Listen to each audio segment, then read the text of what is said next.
O primeiro palestrante, né, de hoje é o Vitor Luiz. Ele vai trazer um tema aí bem sinistro, né, bem da hora mesmo para a gente aprender, que é teoria das categorias na prática com mônadas, iter, não sei se é assim que fala, e maybe option. Manda ver aí, Vitor. E aí, gente, belezinha? Beleza, Vitor. Seja bem-vindo. Primeira vez aqui no Angular SP. Primeira vez. Ele prometeu não falar mal de Angular, por mais que a gente já viu que tem uns símbolos aí, uns ícones de uns outros frameworks não tão interessantes no meio. Tá? Complexo. Aí chamar framework já é o erro, né? Porque isso aí não é framework, é React, mas estamos aí. Mas ele já falou que ele é do team e o Viewzinho. O Viewzinho é pica, gente. Mas aqui a gente aceita a diversidade, tá? Então, a gente aceita... Os palestrantes têm uma coisa legal para falar, entendeu? Não precisa ser o framework favorito dele aí, o Angular, por mais que, né, quase uma coisa, uma quebra de caráter, mas aqui tem diversidade. Tem que concordar. Então, gente, boa noite. Vou falar de um assunto interessante, bacana, divertido, que é a teoria das categorias. E é uma parada bacana, porque ela existe num contexto matemático e super formal, mas ela consegue ser usada em várias áreas diferentes. E primeiro, deixa eu me apresentar. Meu nome é Vitor Luiz Cavalcante. Vocês me encontram no Twitter, GitHub e Telegram como Vitor Luiz C. Eu mantenho mais de 30 bibliotequinhas e plugins para várias coisas, Webpack, para coisas do Vue, coisas do Nuxt CLI, várias paradas diferentes, e entre elas bastante coisa funcional.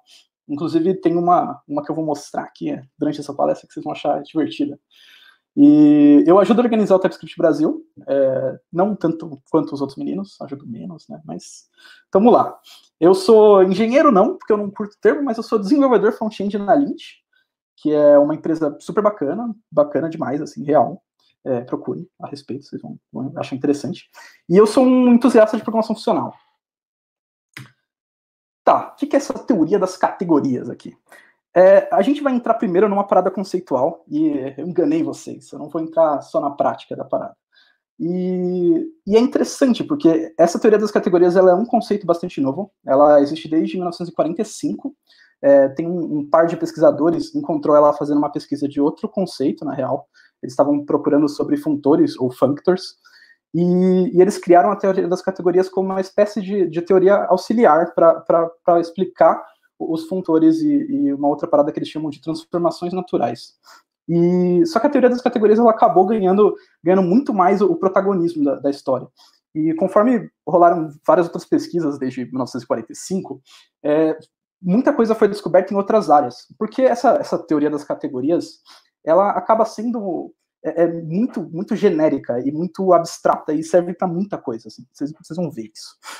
Primeiro, ela é uma generalização de uma parada chamada álgebra de funções, que na matemática seria uma espécie de forma de operar em funções. Eu vou explicar um pouquinho mais sobre isso.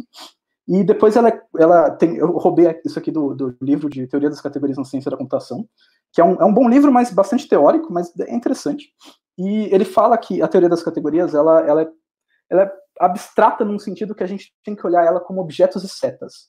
E é isso, assim, objetos e setas. Não tem uma contextualização dessa parada. E isso... Desculpa te atrapalhar, Vitor. Eu não sei se você está esperando mostrar os seus slides. Se tá, eles não estão aparecendo. Não. Opa, eu fracassei miseravelmente aqui, hein? Tá compartilhando sua tela. Olha aí o erro. Opa, colocando outra pessoa aqui, ó. Calma aí, gente. Cuidado com a burra. Cadê? Tá aparecendo aí?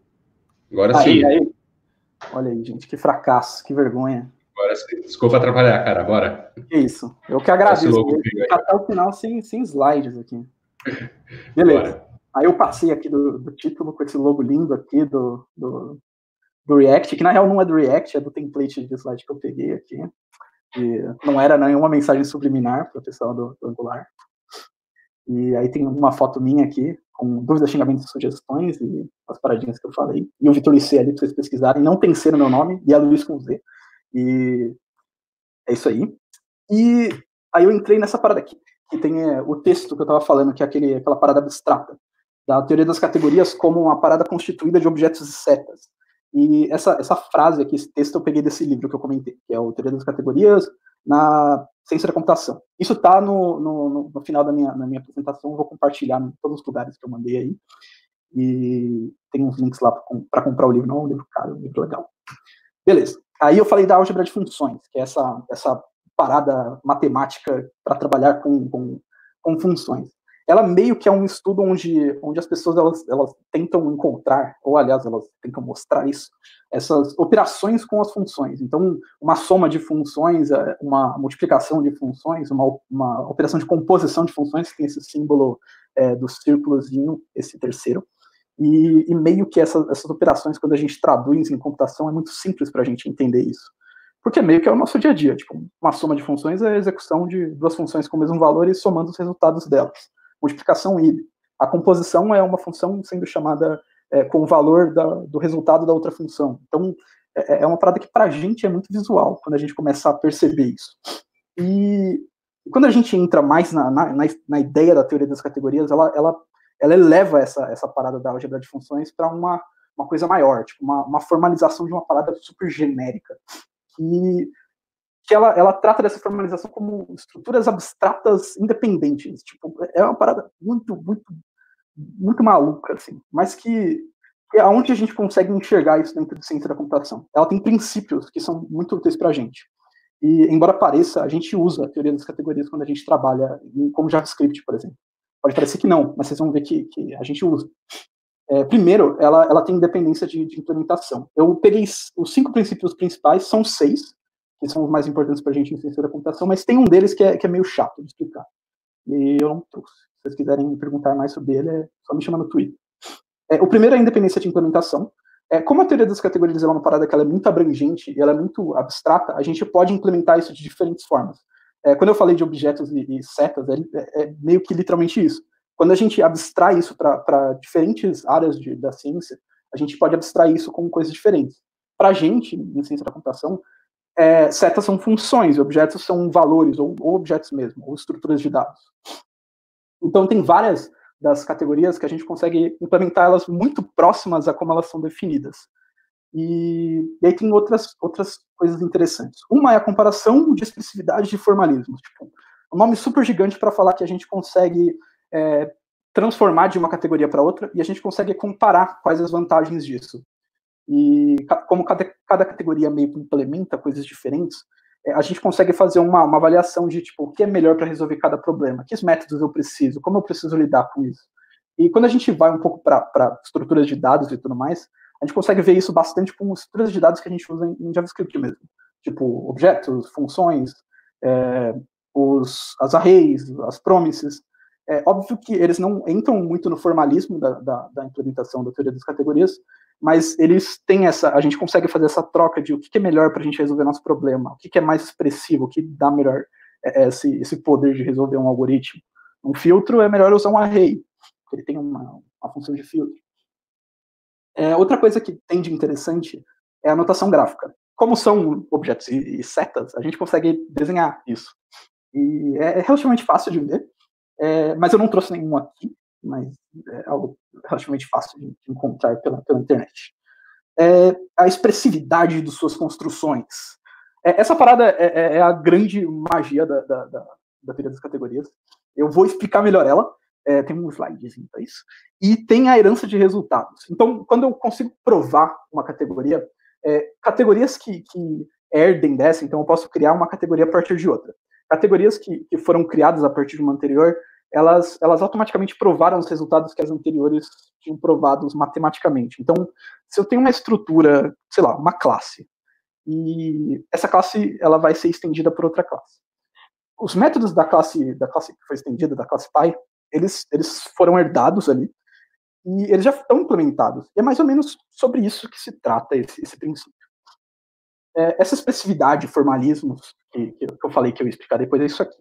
A gente é muito, a gente como ser humano, como dev também, a gente é um pouco limitado pela expressividade das coisas que a gente consegue resolver.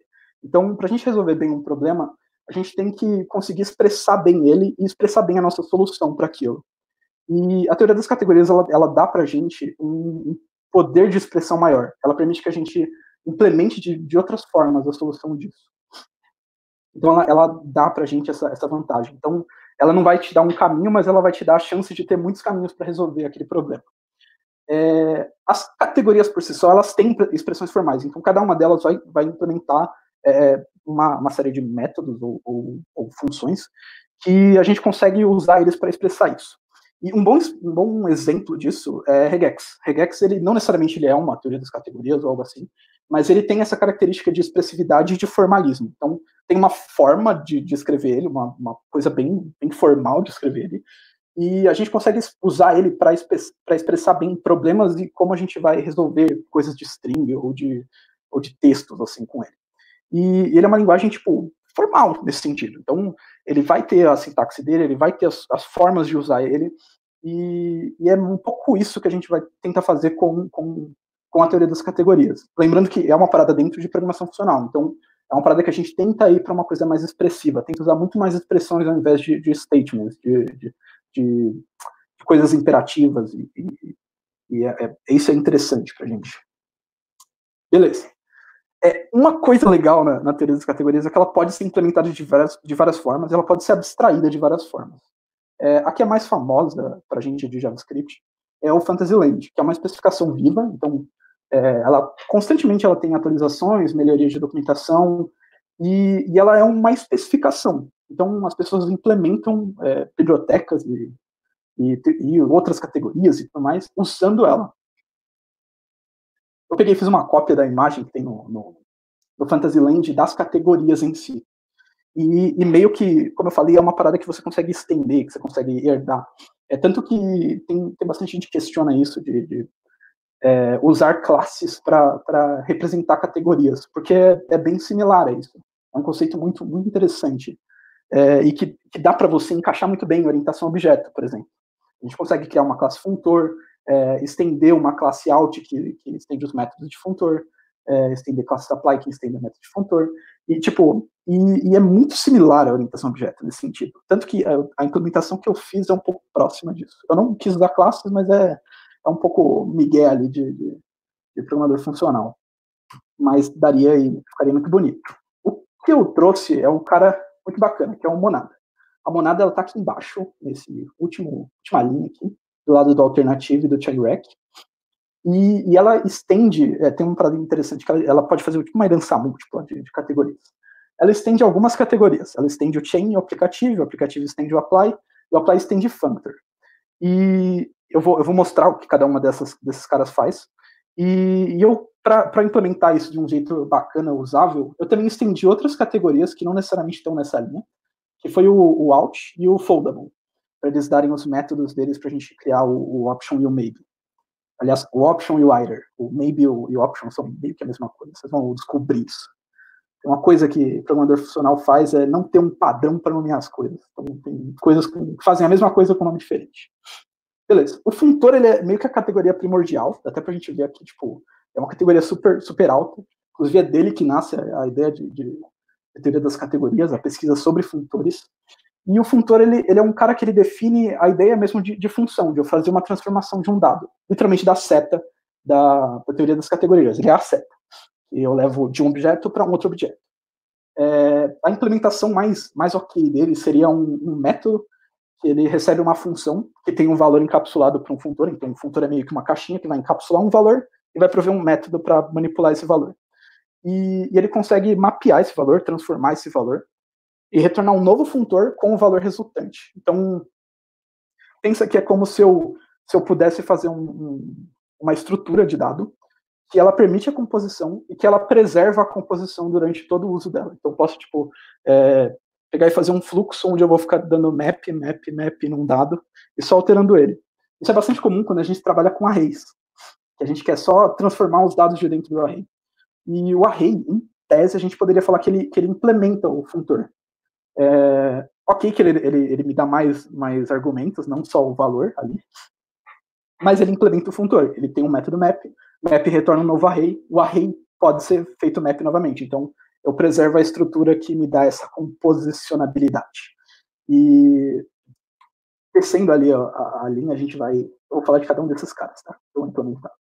A gente tem o funtor, a gente tem um apply, que estende o funtor, então ele vai implementar o map, e ele vai também implementar um outro método, que chama ap.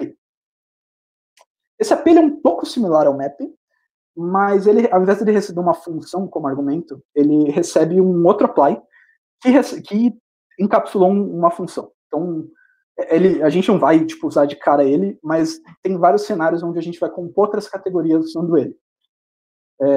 Aqui no exemplo tem mais ou menos o tipo dele, o tipo que ficaria tipo, uma instância de apply, que provê o método ap recebe um novo apply, que tem uma função, e ela aplica essa função. Tipo, ele aplica a função da estrutura. Beleza. Depois do apply, tem o aplicativo. O aplicativo, ele usa o apply internamente, por isso que ele estende o apply. E ele provê um cara que é um pouco mais interessante, que é esse off. O off, ele traz uma ideia de função construtora. Ele seria mais, tipo, próximo ao new de uma classe. Ou a dar um off num array. O array, por exemplo, ele provê pra gente um método off. Então, o array, ele poderia ser considerado um aplicativo? Talvez, mas ele não implementa o AP. Então, questionar. Depois a gente tem o chain, que na linha ele estende apply, mas não estende o aplicativo. E ele provê um método chamado chain, que a gente tem uma parada difícil na programação funcional, é que as pessoas elas nomeiam diferente coisas iguais. Então, o chain, o método chain, ele é nomeado em várias bibliotequinhas como fmap, em outras como bind, em outras como flatmap. O array mesmo, ele tem um flatmap, que é a implementação desse chain. Tem alguns lugares que falam que o chain também tem que implementar o flatten, mas seguindo a documentação do Fantasyland, ele não precisa. Aí seria uma função muito próxima do map, só que ao invés dela retornar um novo valor e eu encapsular ele dentro dessa função, tá errado. Ele deveria retornar um chain. E eu vou mostrar na prática isso, porque esse exemplo aqui não está bom. E tem a monada. E a monada, ela simplesmente estende o chain e estende o aplicativo. Então, ela tem o método off, ela tem o método estático off, que seria um construtor de monadas. Ela tem o fmap, ou o chain, e ela implementa funtor e o apply. Então, ela tem ap, ela tem map. Então, esses caras, eles seriam os requisitos para você ter uma monada na forma mais formal dela mesmo.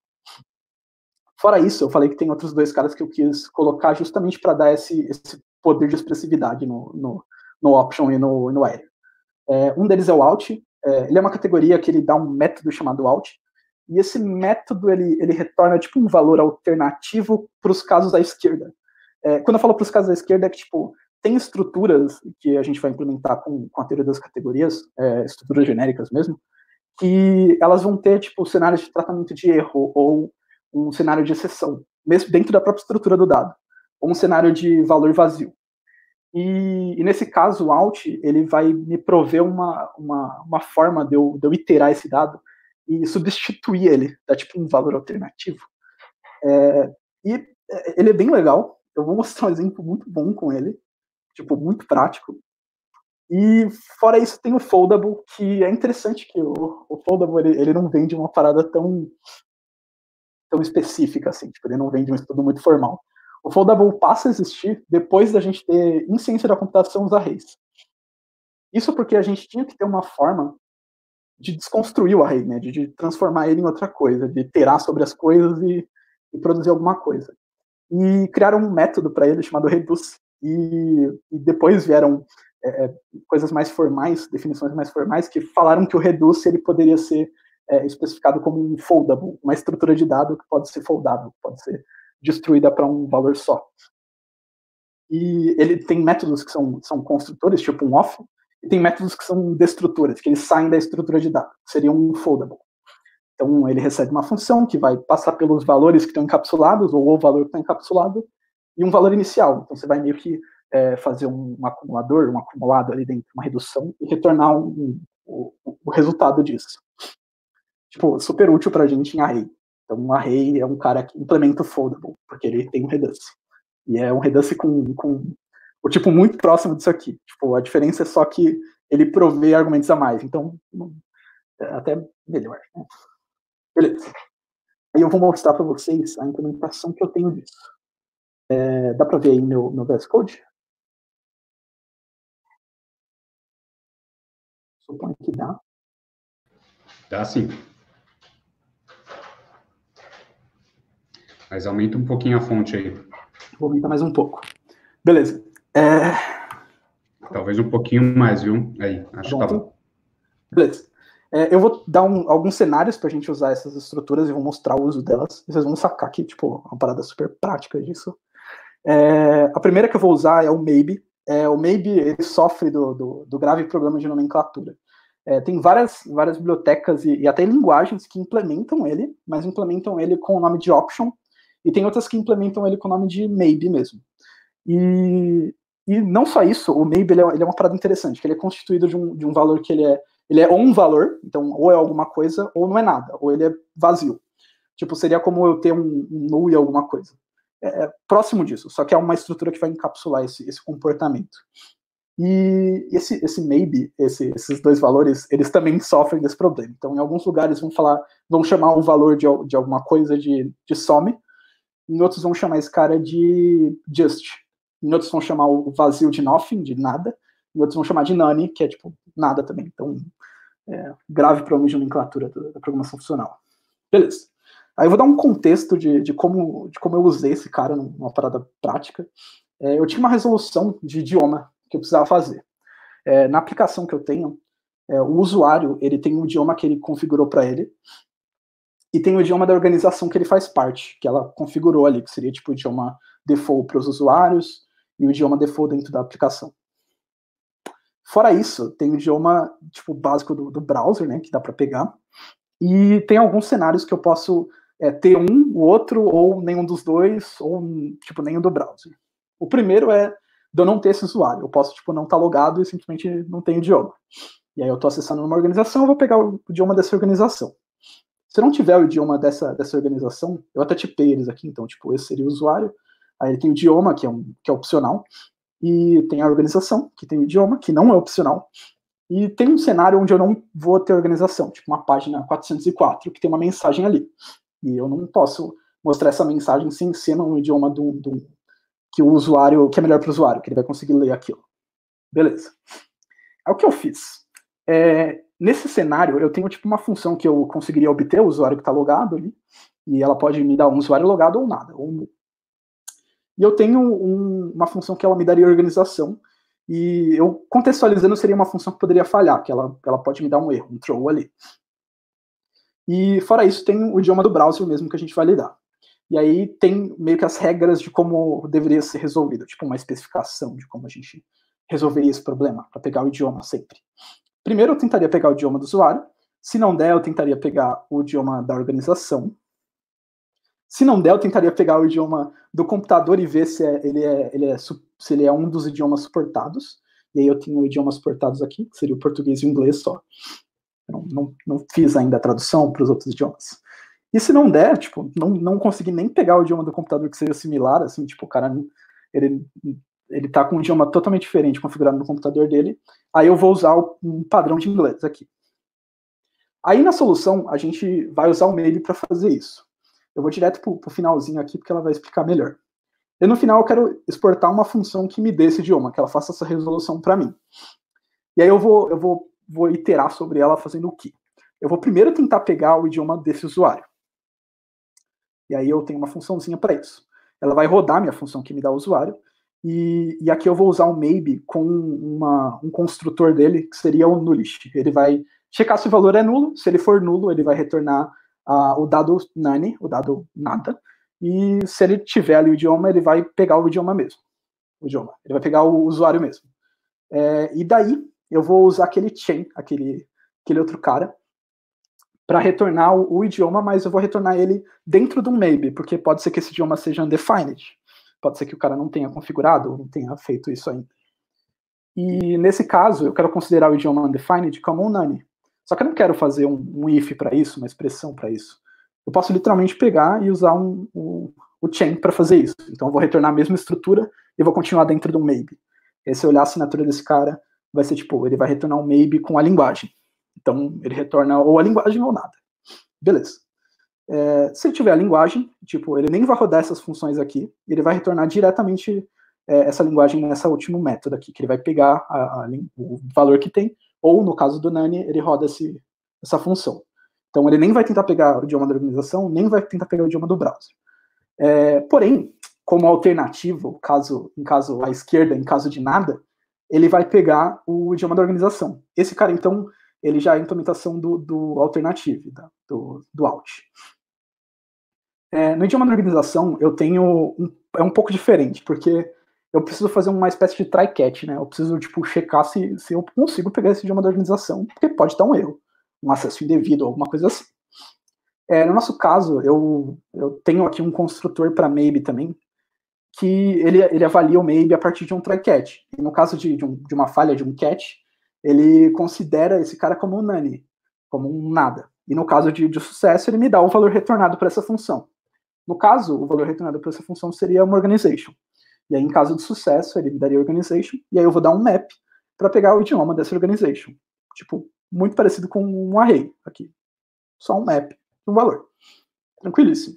Aí, esse cara, a assinatura dele é a mesma. Language Genan. Um language Genan. Dentro de um map. Nice. Beleza. Eu resolvi o idioma da organização se não tem no usuário.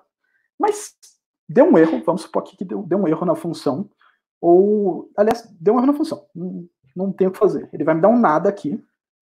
E eu vou ter um nada nessa linha. E como alternativa, ainda como eu estou ainda dentro do maybe, eu posso continuar usando os métodos de maybe sempre.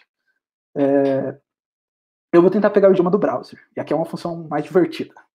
Primeiro eu vou dar um sum, porque eu tenho certeza que esse language existe. Eu não tenho nenhum construtor que eu tenho que avaliar se ele existe ou não, nem nada assim. Nem nada disso. Eu tenho certeza que esse dado existe, então eu vou construir a partir dele. Esse cara aqui ele usa internamente o off. Então ele construiria um maybe, mas já sabendo que tem um valor, ele não vai ser nada. Mas ainda assim eu ainda tenho acesso aos métodos do meu maybe. Então eu vou dar um chain nesse cara e vou tentar pegar a primeira linguagem que está no computador desse cara.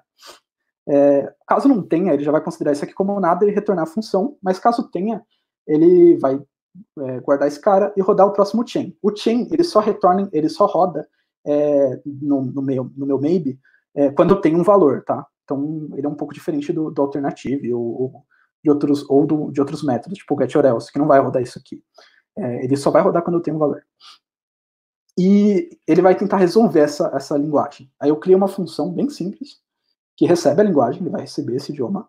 E se ele começar com PT, né, tipo um português de Portugal, um português de Angola, ele vai retornar o português BR que eu tenho aqui, já resolvido. E se ele começar com N, tipo inglês britânico, australiano, etc., ele vai resolver para o inglês americano aqui, que seria tipo, eu resolvo para o idioma mais próximo. Mas pode ser que o cara está acessando da China. Então vai ter tipo CN, sei lá. Então ele não vai retornar nada disso, ele vai me retornar um nani. E esse cara aqui, como é um sum e um nani, eu tive que tipar ele na mão aqui o retorno, mas TS considera ok isso aqui. E ele me retorna então um maybe de uma linguagem e eu continuo nessa função, né? Então peguei a linguagem daqui, tentei resolver para mais próximo. E vamos supor que o cenário mais apocalíptico, nem linguagem tem no browser dele próxima de português ou inglês, não tem nenhuma assim. Aí ele vai cair para o meu get or else, que eu vou rodar, tipo, a minha linguagem de feedback, de fallback, perdão. E, tipo, minha função está totalmente protegida, não tem um try-catch aqui dentro. Os únicos ifs que eu tenho é, tipo, de uma função resolve que está escrita aqui, e qualquer outra regra que eu preciso colocar é simplesmente eu, tipo, adicionar ela aqui dentro, sabe? Então não é uma parada complexa de fazer. A teoria das categorias, ela dá esse poder pra gente, da gente ter uma expressividade bem alta quando a gente tem objetos construídos com muitas categorias. E a gente consegue resolver melhor o problema. É um pouco disso que se trata aquele princípio da expressividade. E esse aqui seria o meu maybe. Ele tá, esse bit maybe aqui é a biblioteca que eu vou mostrar. E tem um outro cenário que eu montei para mostrar o ITER, que ele é uma estrutura similar um pouco ao maybe, O maybe ele vai implementar essa ideia de eu ter um valor ou eu não ter nada. O iter não, ele vai implementar a ideia de eu ter um valor em caso de falha e um valor em caso de sucesso. A galera fala que ele é enviesado à direita, porque ele é enviesado ao lado do right. O right seria o valor correto e o left o valor incorreto, um erro, um código de erro, ou algo assim. Aí aqui eu tenho a implementação dele, num cenário um pouquinho mais divertido. Eu estou supondo que existe uma API, Angular SP, API é a versão 1.0 dela, e eu tenho um login aqui que rolou. E eu salvei esse login num JWT, aliás, peguei um JWT como retorno do login, e eu salvo ele num local storage. E aí eu tenho uma classe de erro, tenho essa API, essas constantes, pá, e um enanzinho com possíveis códigos de erro, com possíveis cenários de erro que eu vou ter aqui dentro. E aí é meio que o contexto disso. E aí eu vou ter o payload do meu JWT e o usuário, que eu quero logar. Quero, obter o usuário autenticado. Beleza. A regra para eu fazer isso aqui, desse outro contexto, desse outro cenário, seria eu pegar um JWT que está persistido no local storage, e se eu tivesse JWT, eu vou pegar o payload dele, então eu vou dar um decode JWT. Com o payload dele, eu vou pegar o user ID, que está salvo nesse payload, e com esse user ID, eu vou fazer uma requisição para o usuário, que é para o barra user, e pegar esse usuário logado. E aí eu retorno esse usuário ou retorno um erro. Beleza. Então, esse é o cenário para a gente. Isso aqui numa função imperativa ia ficar uma coisa bem grande, eu ia ter talvez que usar classes de controllers e tudo mais, de serviços e tudo mais. Aqui isso não foge, arquiteturalmente a gente pode seguir pelo mesmo caminho, ter classes de serviço, outros lugares que vão fazer esse rolê bem separadinho. Mas em algum lugar eu ia ter que juntar isso e montar essa regra de negócio. Daí, o que eu fiz? Eu vou direto aqui para o final, primeiro, para explicar. Eu montei uma função que me dá esse usuário autenticado. E ela me dá uma promise com o usuário autenticado ou um erro. Aqui eu poderia usar uma estrutura diferente de uma promise. Eu poderia, tem algumas implementações de categorias para dados assíncronos, tipo task ou task iter. Eu usei promise mesmo porque fica um pouco mais simples de entender e é mais que a gente usa no dia a dia, assim. E o que eu faço? Primeiro eu tento pegar o JWT que está salvo no meu local storage. Aí eu montei uma funçãozinha bem simples, que é o getAuthenticated JWT. Primeiro eu crio um erro aqui, que é o erro que eu vou usar em caso de falha. E eu retorno um iter a partir de um dado que é falseável, que ele pode ser falso no JavaScript. E ele recebe primeiro um valor em caso de falha, e depois o valor que eu tenho que considerar se ele é falso ou não. E aí ele vai me retornar um iter disso. Então esse cara ele vai me retornar uma estrutura, né, um iter, que vai ter ou um erro, ou a string com o JWT. Muito interessante esse cara. Num caso de erro, o que aconteceria? Eu cairia aqui com um caso de erro, ele não ia rodar esse chain, não ia rodar nem esse daqui, nem esse map, e ele ia direto pro fold, que seria aquele cara destrutor que ia rodar o lado à direita dele, o lado à esquerda dele, que é o lado do erro. Ele ia dar um promise reject com o erro que eu estou passando aqui. Então, ele recebe dois argumentos, um é um left, um outro é um right. O onLeft ele vai receber só o caso da esquerda, que é o erro, e o onRight ele vai receber o usuário aqui. Dentro dessa função, no caso, ele recebe o ID que eu estou passando aqui. Mas, anyway, num caso de erro, ele cairia direto para o reject, ele não rodaria o resto dessa função. O resto dessa função, assim, ele não ia rodar nem o decode, nem o check, não ia fazer nada disso. Seria como eu ter um ifzinho, no começo da função, chequei o cenário de falha e já dou o return ali. Um early return. Beleza. Mas vamos supor que tem um JWT salvo, e eu quero fazer o decode desse JWT. O decode ele é uma função, meio perigosa, porque ela pode lançar um erro, se não for um JWT válido. Nesse caso, eu tenho um try-catch, que é um outro construtor de iters, que ele é bem parecido com o try-catch do option. A diferença é que eu tenho que passar o valor para o caso de falha. No caso, eu vou também usar um signing error, que é usando aqueles enums que eu especifiquei lá para os códigos de erro. E aí eu vou passar em duas funções. Uma é uma função lazy, que vai me dar o valor, ou que vai quebrar, no caso, a decode JWT, com o tokenzinho aqui, com o JWT que estava salvo, e o outro é o cenário de erro. Então ele vai me retornar um iterzinho, que vai ter o erro, ou o JWT, o payload dele, o valor decodificado. Legal, bacana. Num caso onde eu salvei um JWT inválido, ou sei lá, alguém mexeu no local storage e colocou manualmente um valor, um true ali, esse cara aqui ele já daria erro, ele já cairia no caso de falha com um erro construído, e já ia direto para esse promise reject. Ele não ia rodar o check de expiration date e não ia tentar pegar o usuário. Legal. Mas no caso de sucesso, eu tenho um JWT válido ali, ele iria para esse check JWT expiration aqui, que é uma outra funçãozinha. Eu também uso um construtor de iter, só que dessa vez é um cara chamado fromPredicate, que ele vai rodar uma função predicado. Funções predicadas são funções que recebem um valor e retornam um booleano. Então, no caso, ele vai rodar essa funçãozinha aqui, que seria tipo um JWT foi expirado, e ele recebe o payload do JWT, ele olha primeiro se tem o expiration date, o númerozinho de expiração. Se não tem, ele considera como válido, como não foi. E aliás, ele considera que foi, não tem expiração, tá expirado. E se tem ele vai checar se é maior que a data atual. Aliás, isso aqui tá. O nome está errado nessa função. É um last not expired. Vivendo aprendendo, gente. Na hora. E no caso que não está expirado, ele vai considerar esse valor como válido e vai passar ele para frente. Ele não vai retornar para frente o booleano, tá? Ele vai retornar para frente o valor que entrou aqui, que no caso vai ser o payloadzinho. Se não, ele vai rodar essa função aqui embaixo, o segundo argumento do predicate, que é o cara que vai montar o valor de left dele. No caso, eu só monto um erro aqui, mas eu construo falando que ele foi expirado. Se eu precisar mostrar isso para o usuário, qualquer coisa assim, eu conseguiria fazer aqui também.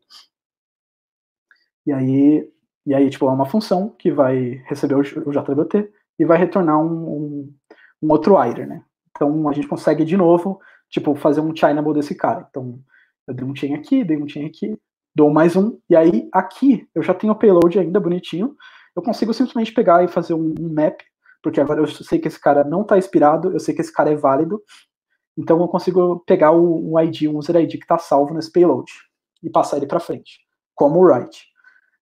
E aí eu vou cair nesse destrutor de novo. E como não é um dado inválido, um dado à esquerda, ele vai cair no dado à direita, que é essa função aqui que ele vai rodar.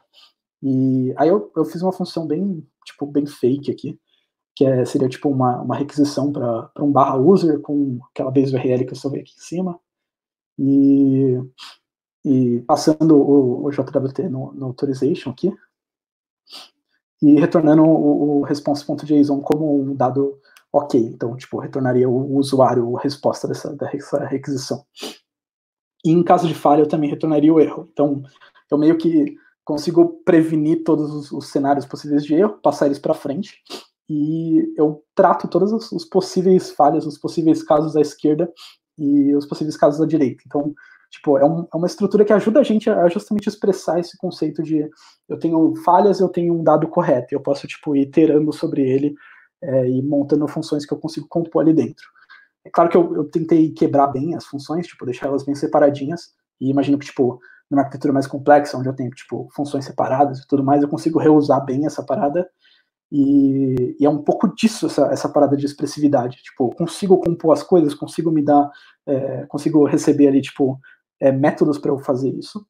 E eu vou mostrar para vocês agora que eu mostrei esses dois casos aqui, as implementações do iter e do maybe. Vocês vão ver que é uma parada muito, é meio simples, saca?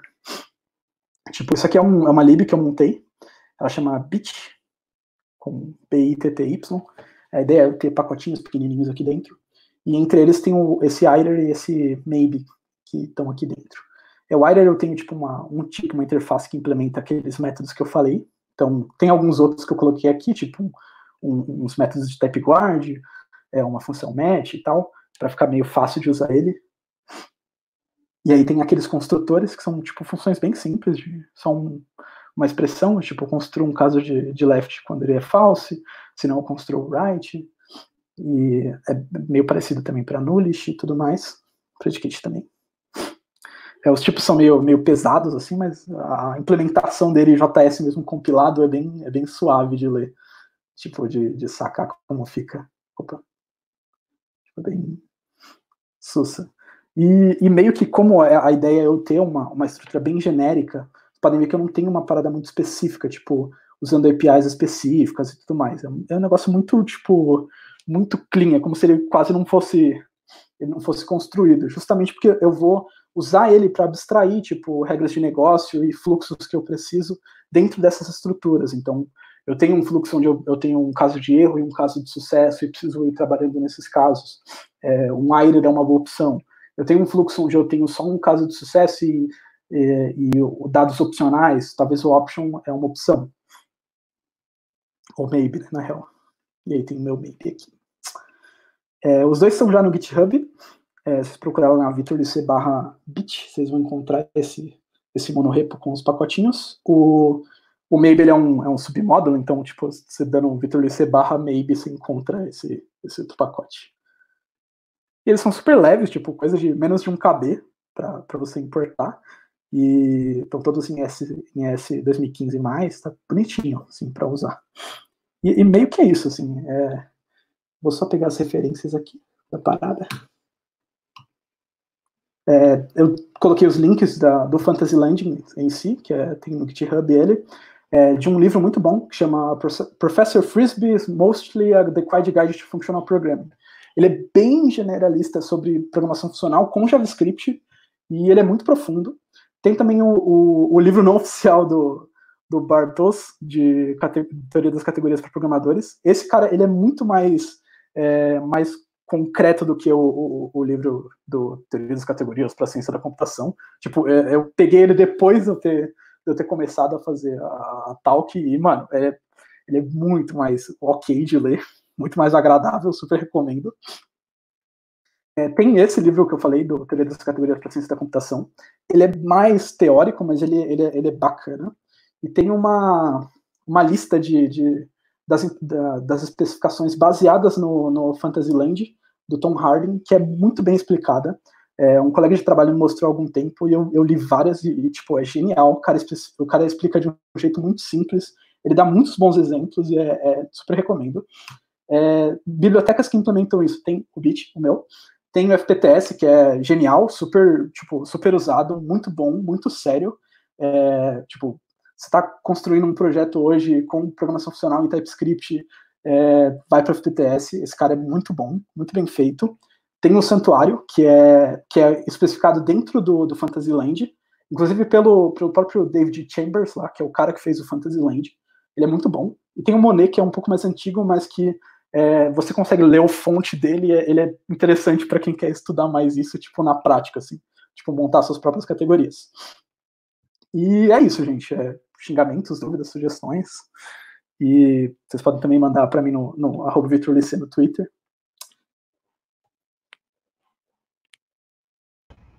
Opa!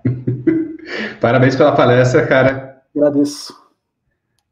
Deixa eu ver aqui, colocar mais pessoal. Tirar minha telinha. Álvaro aqui também. Parabéns pela palestra, Vitor. Agradeço. Eu preciso pegar o meu cérebro do chão. Eu ia falar isso agora. Não, mas ó, eu tava falando com um amigo meu e esse tema a gente gostou muito. A gente, lembrando, né? Mandem suas palestras, por favor. E esse tema a gente gostou muito, principalmente, que é a base de uma coisa que a gente usa muito no Angular, que é a RJS, entendeu? Uhum. A gente fala, mas que bonado, que porra é essa? Você usa RJS? Parabéns, você usa isso aí tudo. Então é muito legal saber o fundamento. Obrigado, viu, Vitor? Basicamente, isso foi o Álvaro falando que a gente usa tudo isso que você está falando no Angular, tá? Então, quem diz que o Angular não tem programação reativa, funcional, ele é todo React, mas é bom lembrar que o Angular foi o primeiro que abraçou o TypeScript. Agora todo mundo. Agora é cool falar que abraça o TypeScript, mas lá atrás, isso aí é besteira. Pois é. Angular era o framework apanhando lá de todo mundo. Tá vendendo aula para a Microsoft. Exatamente. Não, mas na parte. É o melhor case de uso pro Cycle.js, né? Que é outra biblioteca de reatividade. Tipo, é muito bom para ele. Tipo, funciona super maneiro. Tem várias implementações com isso. Tipo, é da hora. Vitor, muito obrigado pela sua palestra. A gente não vai abrir muito para perguntas agora, porque já está com o tempo em cima. Inclusive, eu peço desculpa, pessoal, a gente errou no cálculo